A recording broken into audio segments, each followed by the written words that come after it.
Durante a próxima semana son moitas as actividades a desenvolver pola Xunta Local de Ribeira para conmemorar o Día Mundial contra o Cancro. Comezarán o propio día 4 con mesas informativas e a lectura dun manifesto institucional, ademais do alumeado en verde do Cruceiro da Saúde que se prolongará durante todo o mes de febreiro.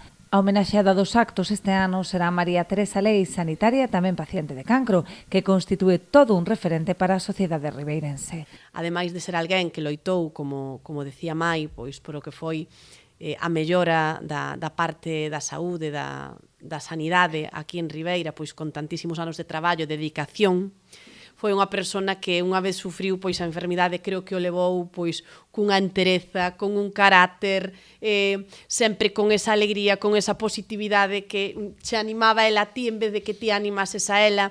O día 5 terá lugar unha mesa redonda no auditorio sobre testamento vital coa participación de varias traballadoras sociais. E o día 6 dará comezo a campaña A compra da túa vida en colaboración cos supermercados Gadis.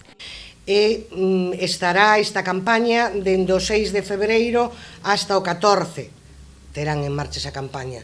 É unha campaña asumida polo persoal destes supermercados, que consiste en que cando vas a pagar, pois podas facer tamén unha donación para a asociación. Como en anos anteriores, a asociación volverá a colaborar con varias entidades sociais e deportivas na campaña Brazaletes Solidarios.